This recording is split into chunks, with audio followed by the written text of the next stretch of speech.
Hello everyone and a very good morning to all of you and welcome to BYJU'S exam prep, the most comprehensive preparation app for all exams. So from now onwards, we'll be having the Hindu analysis in the morning at 11 a.m. So we'll be discussing about the entire things about today's the Hindu newspaper. So I hope you are aware that today is 4th August. So if I'm audible, just write in the comments, yes sir, you're audible, so that we can start our session. Okay, so let's start with today's The Hindu, and I hope you are aware that today is Thursday, and today is 4th August, and we will be discussing important article of today's The Hindu. Yes, okay, so let's start. There were two important articles on the first page of The Hindu. So this was an article. This article was talking about China steps up pressure on Taiwan. So this was an article on the first page, and another article was here. Supreme Court calls for a panel to look into Freebies issue. So these two articles were important articles of today's first page, and we'll be taking it one by one. So let's first discuss this one. That is, Supreme Court calls for a panel to look into Freebies issue. So I hope you are aware that freebies means freebies actually means what? That especially before election, the different political parties in the center or in the state promises that yes, whenever we'll come to power, we'll be provide you this for free. So free cylinder, free this, free gas, free electricity, free food, etc. and all. That is called as freebies. And Supreme Court was serious. Why? Because the reason was because it distorts the election pattern first. That yes. Second thing is the chances are that it will affect the you can say economy also. It will increase the fiscal deficit. Like for example, you all are aware that what is happening in Sri Lanka is that the government expenditure went very high, and the reason was they fell in debt, taking too much loans and not getting too much revenues. So what happened was finally the government started defaulting on the loans, and it had to now take loans from IMF and all, etc. and all. So that is why it is important to understand that freebies should not be too much. There needs to be a regulation. That is what the Supreme Court has also talked about. So this is what Chief Justice of India, Justice N.V. Ramanna says. These days everyone wants freebies, right? So if the citizens are given freebies, they will accept it. Yes, of course. Not a single political party will allow freebies to be taken away. So basically it says that every political party wants that yes, they should give freebies, and in that reward they will get votes and all. So we take the side of ordinary people, the downtrodden. Their welfare has to be taken care of. We are not just looking at this as just another problem during election time. We are looking at the national economic well-being. So he's saying that yes, not only an election issue, but it is an economic well-being issue. So it's not only an election issue, but an economics related issue also. That is what he says. Okay, can you provide the councillor's number? Okay, we'll inform you about it on the next class most likely. Yes, Debadrita.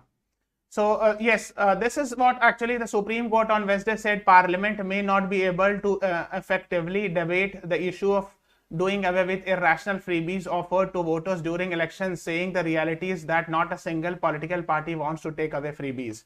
So this is what the Supreme Court said, that perhaps the Parliament may not discuss it, or perhaps the Parliament will not pass a law restricting freebies because every political parties want this. This is what Supreme Court said. So the court directed, it says that the court directed the parties to make suggestions for the compensation of a body. It proposed that this body could examine ways to resolve the issue of freebies and file a report before the Center or Election Commission of India. So he said that there is need to set up a body.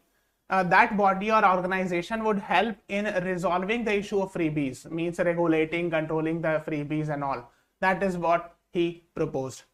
So, but yes, senior advocate Kapil Sibal said that that election commission should be kept away from this because it was a political and economic issue. That is what the advocate said. But you have to focus more on the judiciary. What the judiciary has said, that judiciary proposes that there should be a separate body Like we have election commission, we have RBI, we have SEBI, something like this. There can be some XYZ body which will regulate this freebies, because otherwise it will, that he has used the word economic disaster besides distorting the informed decision of voters. So the Chief Justice of India said that if freebies keep on increasing, then it will first of course distort the decision of the voters, plus it will prove to be an economic disaster, because we have seen recently something similar in Sri Lanka. So we should avoid this to happen, God forbid, in the future. That is what the Chief Justice of India said. Yes, I have changed the classes time. Yes, Muskan Goel, of course. Now, the next article of The Hindu is here. China steps up pressure on Taiwan. So this was an article. Let me discuss about it. I hope you are aware that recently, 2 days back, actually 1 or 2 days back, US, from US, you can say Speaker of House of Representative. Her name is Nancy Pelosi. She is a Speaker of US House of Representative. She actually visited Taiwan. So from USA, she came to, here it is Taiwan. Okay, this one is Taiwan. And China raised it as an issue. And China had earlier warned not to send them, that she should not come in Taiwan, but still she chose to come. And China has protested because of one China policy and all. So we will be explaining in detail in the paid classes of what exactly is one China policy, why the China, you can say, protest and all. Then from Taiwan, she went to South Korea. And when she visited actually Taiwan, China started actually the military drills. China's military on Thursday will begin one of the largest ever exercise in waters of Taiwan that will effectively seal off its airspace and water for 4 days. So basically China will be doing this in this region, military exercise. That is what it says. Okay. Yes, you can call to, some people were asking about the counselors. So you can call on this number 96500-52904. You can call on this number to speak to our counselor and all. Yes, Koras, there will be discussion of editorial class also. Okay, means here also I will be discussing about editorials and all also. Yes. Now let's talk about another article on first page, and this was the article on first page. Union government rolls back data protection bill. So I hope you are aware that in 2017 Supreme Court had said that right to privacy is intrinsic to life and liberty, rules Supreme Court. So it means Supreme Court had said that right to privacy is a fundamental right under Article 21. And after that, the Parliament decided to pass a law called as Data Protection Bill to protect the data or protect the right to privacy of the people concerned. Okay. So like for example, if you have a lot of data on your website, let's say Facebook, Telegram, etc., WhatsApp, etc., whatever it is, then your data needs to have protection or privacy. For that, there was a proposal to come up with data protection bill. It was drafted in 2019, but recently the government has withdrew it. Withdrew it means now this bill will not be passed in Parliament. The government has said that it will come up with a new law. So it will make a fresh bill, a new bill will be made, and then it will be passed in the, I can say, Parliament and all. Okay, is it clear, guys? If it is clear, just write yes sir, your order. Yes sir, everything is crystal clear. And whoever is watching, please press the like button everywhere. Like the button, share this video, and subscribe to our channel also. Please subscribe the button also, press the subscribe button also. Yes, now let's talk about editorials. I have told you, so this is on the page 6, on the top here it is written editorials of the Hindu. So you can zoom it. Yes, here it is editorial of the Hindu. So these are two articles, important one. This one is basically teaching the Taliban the wrong lessons, an article by Suhasini Haider. The next is crossing the line. So first let's discuss about this one.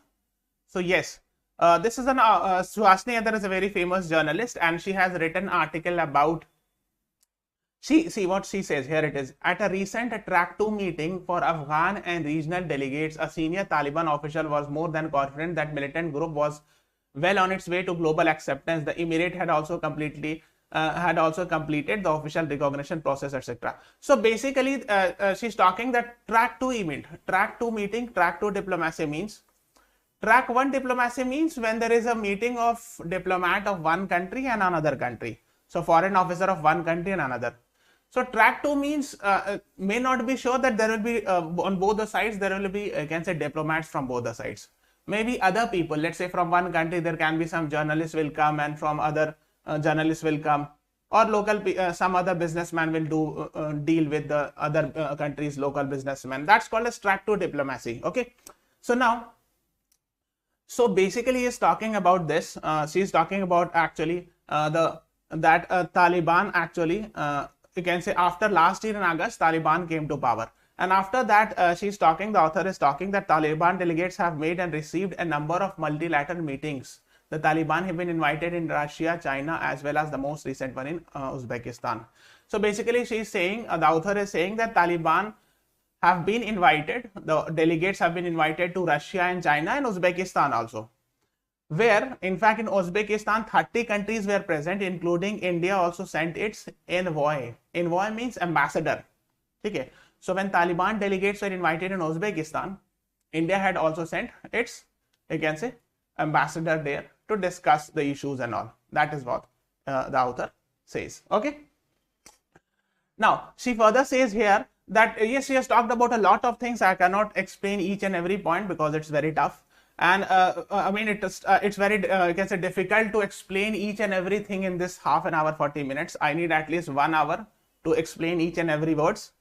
But yes, overall, I will tell you about important things. So here, actually, this one, here she is talking about, the author is talking about that still if you talk about the Afghanistan's young girls, female teenage students between 6 to 12 are still not allowed to go to school. Instead, each week bring out one Taliban dictate aimed at educating women out of an education and all. So basically she is talking that still women are denied their right to education. Women denied their right to education. In short, you can remember because it's very difficult to read each and every line.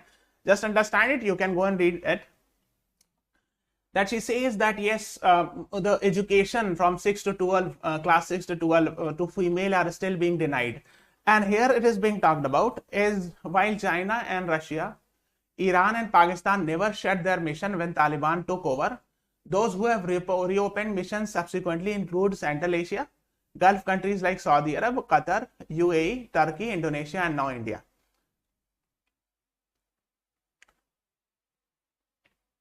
Okay, so basically it says that when Taliban came to power in last year, August, so the countries like China, Russia, Iran, and Pakistan, they did not close their embassy. Okay, yes, but other countries closed their embassy, but now they are starting reopening it. So like for example, Saudi Arab, Qatar, US, Turkey, Indonesia, and now even India has also, you can say, opened its mission and all. You must have the same author, Suhasini Haidar.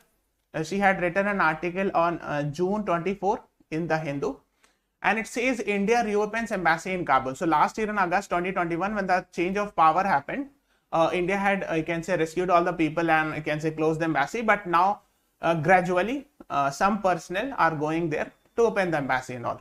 So that is what she has talked about. Now the first question is question number 1, which is in front of you. So question number 1 says, what is true about Zaranj-Dilaram highway? Your options are, it connects a city in Iran with a city in Afghanistan. It connects a city in Pakistan with a city in Afghanistan. It connects a city in India, it's in, with a city in Afghanistan. D, none of the above. What is the right answer to this question? Can anyone tell me what is the right answer to this, any of the 4 questions? Any of the 4 options, which is the right one? I am waiting for your answers because she has discussed about it. In the same editorial, Suhasini Haidar discusses about this Zaranj-Dilaram highway, which is very, very, very important. These types of questions were asked in the examination. So let's say in CLAT 2021, they asked about Chabahar Port. Then they asked about INSTC. These things were in the news. Yes, people are saying C. Some are saying A. I am waiting for the correct answer. I have not got the right answer. So since these types of questions were asked previously, they can still ask these types of question again. And Zaranj Delaram Highway, Chabahar, INSTC, these are very, very important topics. And I'm very sorry I have not got the right answer. The right answer is D. None of the above is the right answer to this question. So basically, here is Zaranj and here is Delaram. So Zaranj Delaram Highway you will find in Afghanistan only. So it connects the city of Afghanistan with a city of Afghanistan. So neither of the A, B or C is correct. Neither A nor B nor C is correct actually. And the right option is D. It connects Zaranj is a city in Afghanistan and Delaram is a city in Afghanistan. Okay. Go and find out, read more about Chabahar Port. These are very, very important, and why Chabahar Port is very important for India and how Chabahar Port helps connect Zaranj Delaram Highway. Go and find out. We will be teaching in detail, in depth in the paid classes. If you are interested, you can join our paid classes where each and everything will be taught, these topics and all. Okay. Yes. So that is what she has discussed. Okay, you can see it. The next question, the question number 2, again from the same article, Suhasini Haidar's article, is E-Emergency EXMIS visa was issued during which operation? Your options are Operation Ganga, Operation Devi Shakti, Operation Safed Sagar, Operation Vijay. What is the right answer to this question? Can anyone tell me what is the right answer? Which two cities? Delaram and Zaranj. These are the two cities in Afghanistan being connected by Zaranj Delaram Highway. Okay. Muskan Goel, I think it's very crystal clear. Yes. So E-Emergency EXMIS visa was issued during which operation? Operation Ganga, Devi Shakti, Safed Sagar, Vijay. Yes. The right answer is Operation Devi Shakti. Very good. Hariom, Debadita, Aradhya, Nancy, Muskan, you all are right. So basically, Operation Devi Shakti happened last year in August, when people were rescued from Afghanistan, when the change of power happened. And at that time, E-Emergency EXMIS visa was there. So she has mentioned about it. So here she has mentioned about that Zaranj Delaram Highway, Salma Dam, Parliament, Zaranj Delaram Highway, Afghan India Friendship Dam, then Zaranj Delaram Highway. She has discussed these things. And here she has discussed about the Minister of Home Affairs or Ministry of Home Affairs issuing E-Emergency EXMIS visa. Okay. And she says that only a paltry 200 were disbursed by December 2021 and few dozens in 2022. So in fact, she says that more number of people should have been given, etc. So here she is a little bit critical to, you can say, this government and all that. You can say more visas should have been given. That is what she says. Yes. While a total of 60,000 visa applications were received by Ministry of External Affairs and Ministry of Home under this, only 200 were disbursed by December 2021. That is what she says. Okay. Now let's move on to another article, crossing the line. Why it was in the news? I hope you are aware that recently Bhagat Singh Koshyari, the governor of, you can say, Maharashtra, said something which actually was criticized by many people. Actually, what happened was, he said, Maharashtra Governor Bhagat Singh Koshyari. So he is Bhagat Singh Koshyari. He is currently the governor of Maharashtra. So he said that position that he occupies taunted, you can say, Marathi speaker by saying that if Gujaratis and Rajasthanis were removed from Maharashtra, especially from Mumbai and Pune, no money would be left and Mumbai would lose its capital as India's financial capital. So he said that if Gujaratis and Rajasthanis will not be staying in Maharashtra, especially Mumbai and Pune, if they are removed, then you can say Mumbai will lose its financial capital status. This is what she said. This is what he said. He was criticized, etc. And later on, he asked for apology also. Okay. So he has asked for apology. So it was in the news. You can go and read it. I hope you are aware of this news. So just go and read it. This article was a little critical against him, written in the Hindu editorial. You can read it. Okay. Now let's move on to the next one, the second half of editorial page. So here it is talking about public asset sale and concern of fiduciary duty. This is an article. And another one is here, trade worries. So let's first discuss this one, trade worries.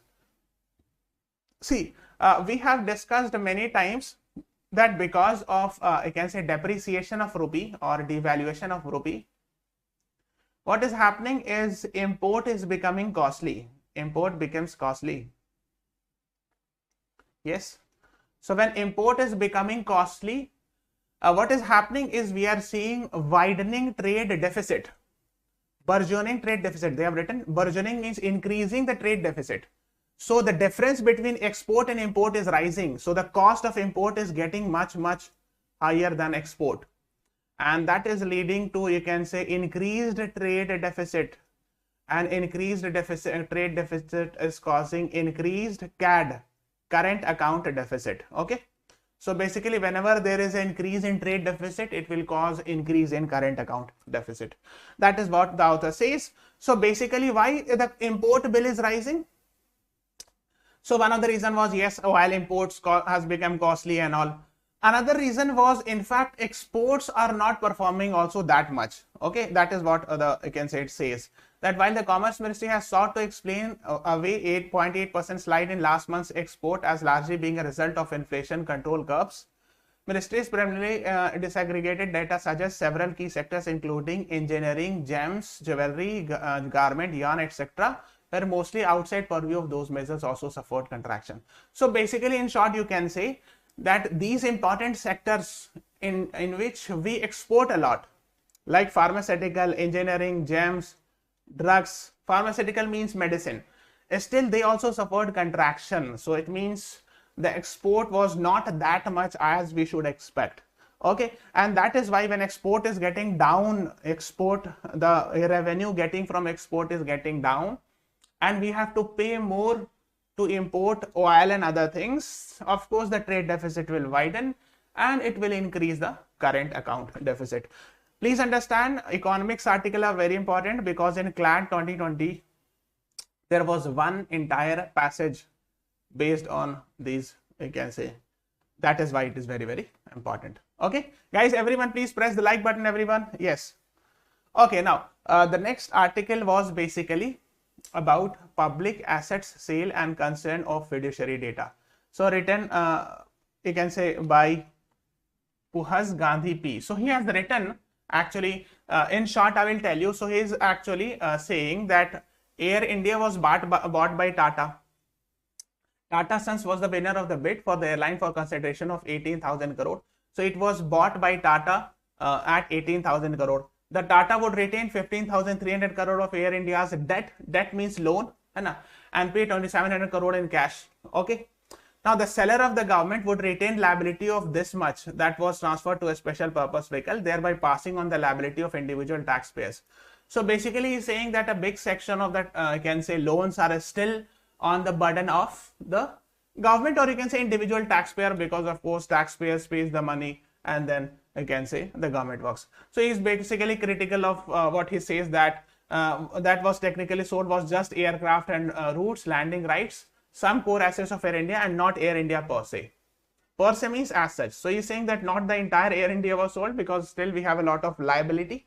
Liability means we have to pay back loans. A lot of loans are still there. So when we use the word liability, it means in general here it is talking about loans that needs to be given back.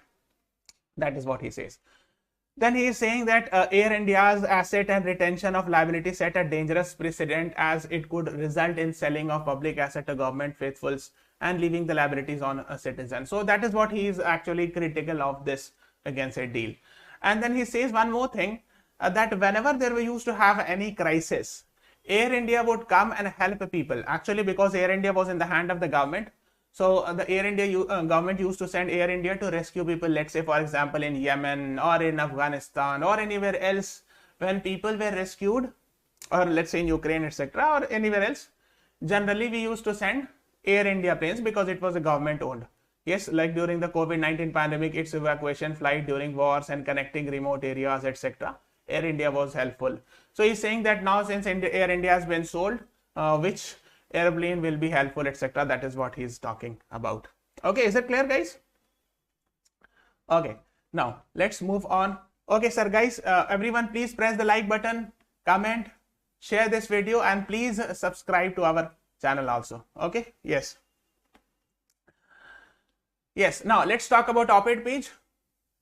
So op-ed page article saying, these are the two ones, reaping the demographic dividend and bringing back the Dow route. So these two are important articles. One here, bringing back the Dow route, actually is an article written by Muhammad Nasheed. He is a former president of Maldives. and he is currently the Speaker of People's Majlis, means one of the houses of their parliament, we can say. So he's an ex-president of Maldives, and he has talked about that Hambantota Port. Could you please explain the last one? Yes, it's very simple actually. We are talking that Air India was used to rescue people. Let's say, for example, in Afghanistan crisis, Air India was sent and rescue people back or something like this. So anywhere in other countries, if any problem happened, so Indian government used to send Air India because it was government controlled. Now we have sold it. So which airline will be used in that emergency situation? That is what he has asked the question and all. Okay. Okay, now, so let's discuss about it. So Mohammad Nasheed has talked about Hambantota Port. I hope you are aware. So this is India, here is Sri Lanka, and in the south of Sri Lanka, you will find Hambantota Port, right? Why it was in the news, guys? It was in the news because recently Chinese ship, what is his name? Yong Wang actually came and stationed at Hambantota Port, and that is why it was very much in the news. Okay, yes, Muskan Goel, the author's concern was, first thing is that liability is still with the government. Liability means the loans that we have to give it back. Still it is with the government, and not has not been transferred to the Tata, rather it's still with the government, or you can say the individual taxpayer. That is what he raises the issue. And second thing, he says that yes, why should you can say Air India be sold? Who will be helping during the time of COVID or something like this? That is what he says. Yes. Now the next is yes, he has talked, the Mohammad Nasheed, he talks about actually Hambantota Port and all is now the property of a Chinese corporation, having been swapped or part of Sri Lanka's debt. So basically, I hope you are aware of this something. There's a term called as debt trap diplomacy. I hope you are aware of these terms. So basically, Hambantota Port is now in the control of you can say China. This is what he says. And then he has talked about One Belt, One Road initiative. So these are part of One Belt, One Road initiative and all. So I am giving you a homework. Please go. Otherwise, we'll be teaching in detail in the paid classes. But yes, if you are not from paid classes, go and read more about Belt and Road initiative and String of Pearls. Go and read about String of Pearls, Belt and Road initiative. Okay, or what we call it as One Belt, One Road initiatives. These are very, very important things. So you should be knowing this. Okay, so that is what it says. Now, another article was reaping the demographic dividend. So when I'm using the word demographic dividend, what does it mean? Demography actually refers to population and dividend means benefit. So he is talking about the benefits that can be utilized,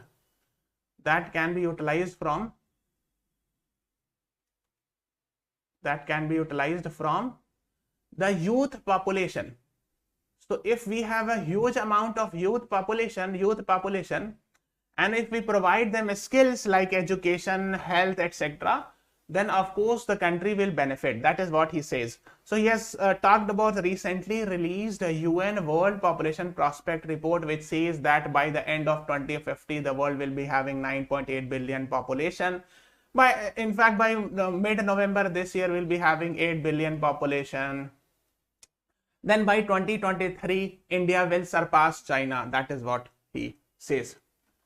Now, the next thing is he says that he is quoting someone and he says that if China would not have gone through the population control, then he can say China would have also seen the population implosion and all. Okay, that is what he says. So one more thing he's saying that if the China has controlled the population, what will happen is that by 2050, China will be having 1.3 billion population, of which 500 people will be aged more than 60 years. So basically, the old population will increase because you have controlled the population. So the newer youths after 20-30 years, there will be very less youth population.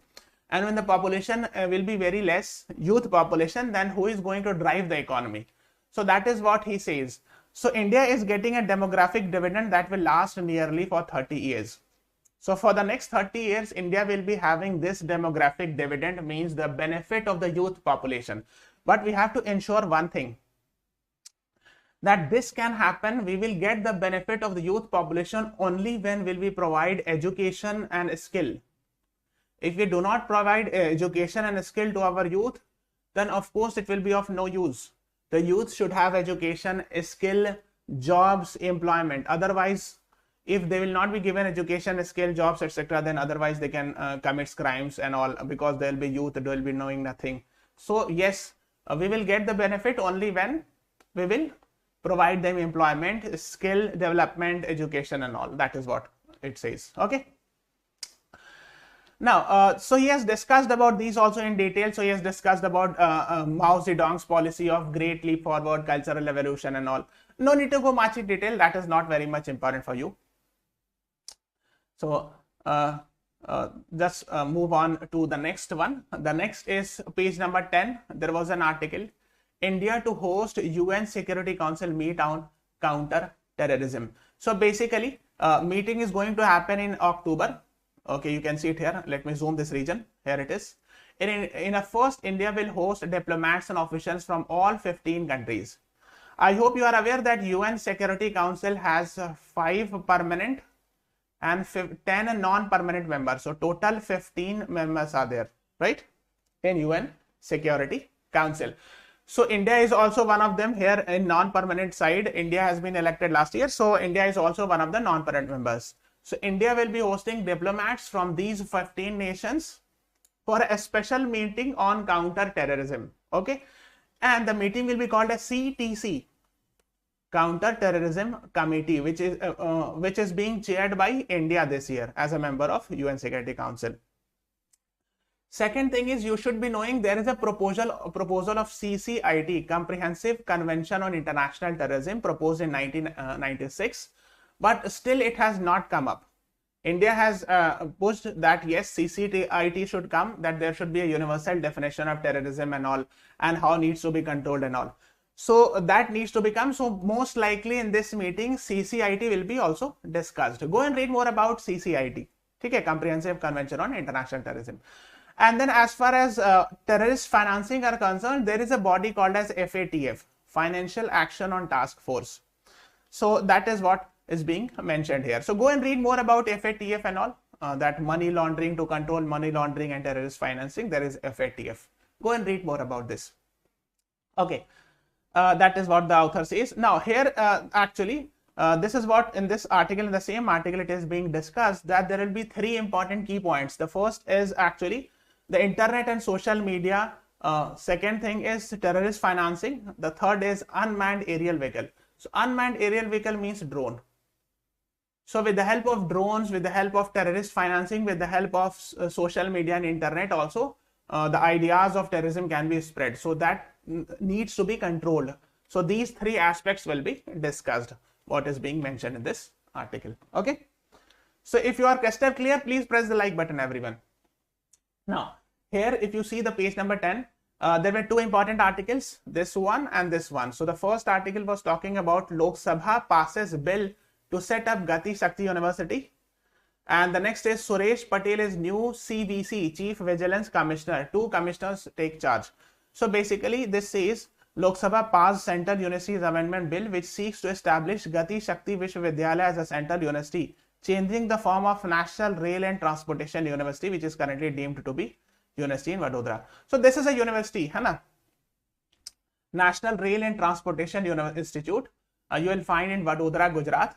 So this will be changed and it will be called as Gati Shakti University, and it will be considered as a central university from now onwards, and it expands the scope of the deemed university beyond the railways to cover entire transport sector, ambiguities, growth, etc.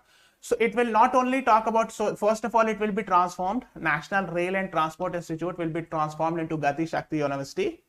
Second thing is, it will not only be talking about railways, but it will cover the entire transport sector, means other sectors like roads and all, okay, other than railways and all. That is what was being discussed here. Now another article was Suresh Patel is new CVC, 2 new commissioners take charge. So just have an idea that there is something called as Vigilance Commission, and the head of this Vigilance Commission is called as Chief Vigilance Commissioner. Okay, I think it should be crystal clear. and this is of course appointed by the president. So president administered the oath. So President of India, Draupadi Murmu, administered the oath to Mr. Suresh Patel, who is the new Chief Vigilance Commissioner of India. So just remember the fact, no need to go much in detail. Okay, the next one on page 11 was an article about cabinet nod for climate pledges. So you can say India's updated nationally determined contribution does not include all the promises made at COP26. So basically, I hope you are aware actually that India ratified pledges made by PM Modi in Glasgow last year. So last year, Glasgow in Conference of Parties 26, which happened in Glasgow in Scotland, PM Modi gave Panchamrit. Panchamrit means 5 pledges. I mean, here we are talking about 5 pledges. You can see it here, yes, the Panchamrit as the government references it. So these are the 5 pledges. I hope you are aware of 500 gigawatt by 2030 will meet 50% of its energy requirement from renewable energy, reduce carbon emission by 1 billion tons, then reduce carbon intensity by 45%, become net zero emission by 2070. So these are the 5 targets. I'll be explaining in detail in the paid classes, the entire Panchamrit and all. So that was being discussed. So these are actually in short the Panchamrit declared by PM. So India ratified this, that yes, we will be implementing these and all. Okay, it was there in the Hindu.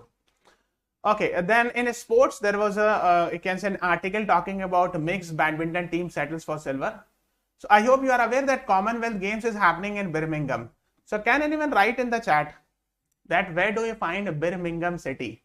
Okay, where this is being, I mean, in which country you will find this Commonwealth Games which is happening. So Indian mixed badminton team on Tuesday settled for a silver medal at Commonwealth Games. So just remember that they have won, mixed badminton team has won silver medal. Okay, where it is guys, where is the Birmingham? So here is India, here is UK, and here you will find Birmingham, which is a city in England. Okay, yes, UK, very good. Hari Om, Aradhya, you all are right, very good. So these are our successful candidates, and you can join our session also, our paid classes, where I'll be whatever I have discussed overview in the paid classes, we teach in detail about each and every topic. So download our BYJU'S exam prep app also. So thank you everyone. Yes, people are right, UK, England, yes, Birmingham is there. So thank you everyone. Please press the like button, share this video, and subscribe to our channel. Thank you everyone. Thanks for watching. Have a nice day.